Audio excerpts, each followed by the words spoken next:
গাজা উপত্যকায় ইসরায়েলি বাহিনীর হামলায় অন্তত ১১২ জন ফিলিস্তিনি নিহত হয়েছে বলে মিডল ইস্ট আইয়ের খবরে বলা হয়েছে। এর মধ্যে গাজা সিটি স্কুলের হামলায় অন্তত ২৭ জন নিহত হয়েছেন। জাতিসংঘ বলছে গাজার উপত্যকায় অন্তত ২/৩ জায়গায় এখন আর কোনো নিরাপদ অঞ্চল নেই। বার্তা সংস্থা রয়টার্সের খবরে বলা হয়, ইসরায়েলের নির্বিচার ও নৃশংস হামলার জেরে গাজায় হাজার হাজার মানুষ নিরাপদ আশ্রয়ের খোঁজে ঘরবাড়ি ও আশ্রয় শিবির ছেড়ে পালাচ্ছে। এতে গাজার আবার বিপুল সংখ্যক মানুষের বাস্তুচ্যুত হওয়ার আশঙ্কা দেখা দিয়েছে। নতুন করে নিরাপদ অঞ্চল ঘোষণা করা রাফা শহরের দিকে ইসরায়েলি বাহিনী অগ্রসর হচ্ছে। তারা এই শহর দখল করতে চায় বলে খবরে জানানো হয়েছে। বিপুল সংখ্যক গাজাবাসী আশ্রয় নেওয়া রাফা দখলের ঘোষণা দেওয়ার একদিন পর ইসরায়েলি বাহিনী উপত্যকার দক্ষিণাঞ্চলীয় এই শহরের দিকে অঞ্চল অগ্রসর হচ্ছে।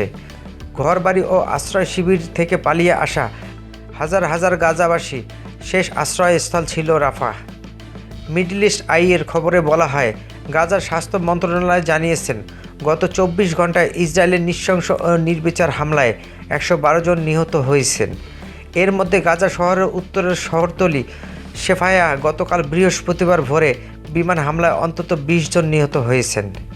বার্তা সংস্থা রয়টার্স স্থানীয় স্বাস্থ্য কর্তৃপক্ষের বরাত দিয়ে জানিয়েছেন, গতকাল বিকেলের দিকে একটি শিক্ষা প্রতিষ্ঠানের হামলায় নারী শিশুসহ ২৭ ফিলিস্তিনি নিহত হয়েছেন।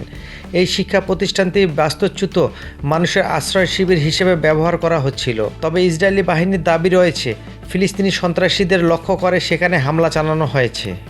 চিকিৎসা কর্মীরা বলছেন, গাজা শহরের তুফা এলাকায় দার আল আকরাম স্কুলে ৩টি ক্ষেপণাস্ত্র হামলা চালিয়েছেন ইসরায়েল।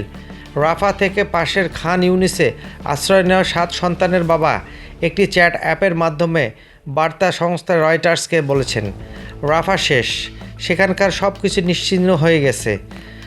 নাম প্রকাশ না করার শর্তে এই বাবা বলেন, রাফায় যে কয়েকটি ঘরবাড়ি ও সম্পত্তি দাঁড়িয়ে আছে সে সব কিছু তারা ধ্বংস করে ফেলেছেন।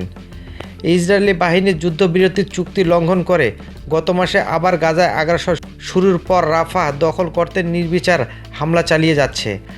গাজা শহরের উত্তরে শেফায়া এলাকা থেকে বাসিন্দাদের চলে যেতে হুমকি দিচ্ছে ইসরায়েলি বাহিনী।